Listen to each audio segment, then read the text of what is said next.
I think 2023 is going to be all about massive scaling up.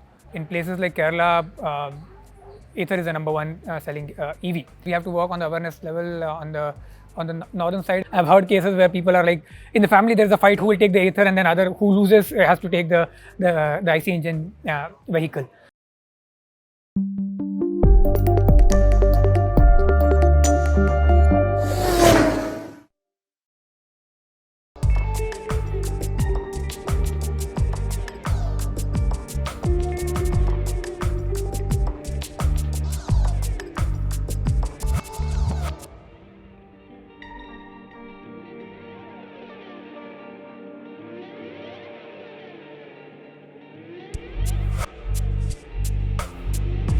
I think 2023 is going to be all about massive scaling up. Until last year, I think the market was sort of warming up to EVs. In the last few months itself, we saw that people had picked up a lot. Like most places, the awareness has become quite great. Thankfully, all the supply chain shortages are also behind us. Now. So the entire 2023 is going to be about massive scaling up, getting to tier 2s, tier 3s, all the regions which have been really asking for the 450 for the past for a long time, but we have not been able to serve them. Serving every single of those cities and towns is going to be a massive focus for us.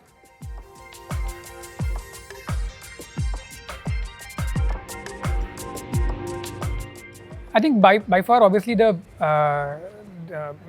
southern part of the country has been a lot more aware about Ather, and hence the uptake has been very high in places like Kerala.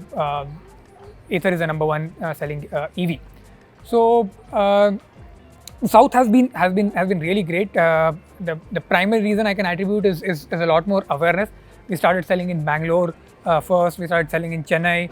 So the awareness of people and hence via medium these two cities, a lot of other people already knew a lot about Ather, and also because a lot of them had purchased the vehicle, the feedback had gone into the system a lot quickly.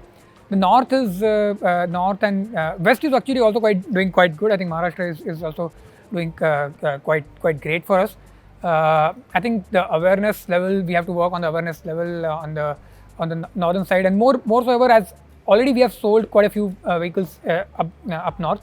So already the feedback will start flowing into people. They'll start realizing the awareness about the product, the awareness about the brand, and the knowledge about the superiority of the product is going to something which will help us in the coming months drive our sales in the northern region.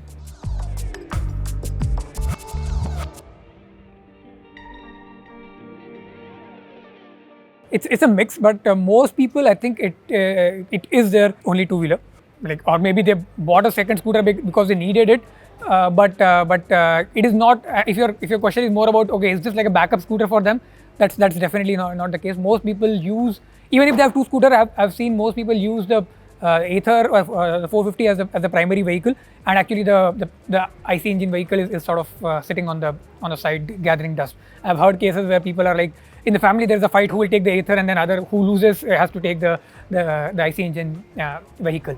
So I think that's predominant. Like that, I think that's by far the case for everyone. It's at least a primary vehicle. I don't know about the only vehicle or not, but it is a primary vehicle for them.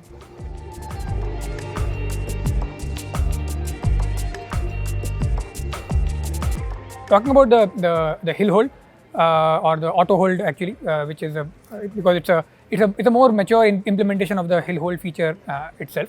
So the auto hold has been in works. If you think about it, because the precursor for the feature was a hardware change itself.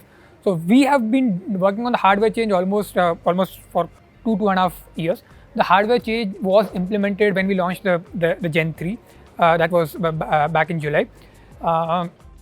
And the software and the software and the algorithms development for the auto hold has been in the works for almost 6 months of sorts, covering all the corner cases, ensuring that there is no use cases where the auto hold doesn't work. So yeah, that's been on the auto hold front.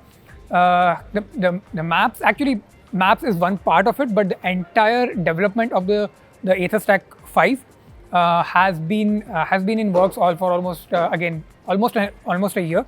There have been massive changes. There have been changes definitely on the navigation front, and that is something which we have been engaging with Google and for almost 9 months now, getting that map integrated, because even for them this was the first time they got an implementation done in a scooter, right? So it was a big work from their side as well.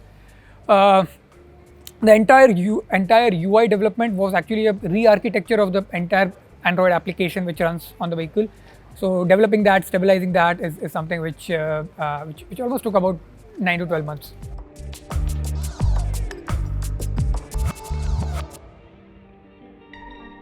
Yeah, actually, the fix. I mean, like, this is more like a almost stable beta version. I would call it.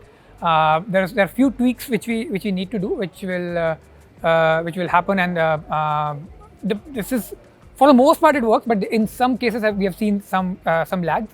So that will be fixed quite soon. Actually, in some cases, by the time the OTA reaches the customer in the first OTA itself, it will be fixed.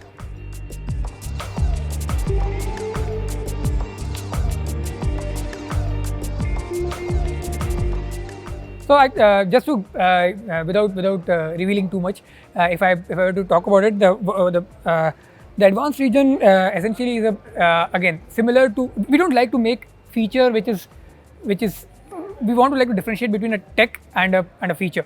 Region is a tech, but how you convert that region into a feature is what is really critical for us. How do you handle cases like region usually works only below or 85% of charge, but that's not a good experience for the customer. So how do you create a region experience for a customer which is consistent across the range of the battery? How do you make the ride experience?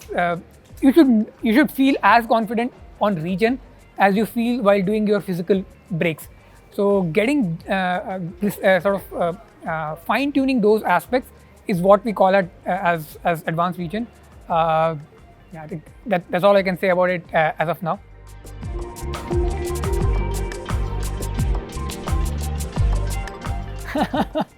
I like the red one. I really love the true red. It really brings out the performance aspect of the scooter.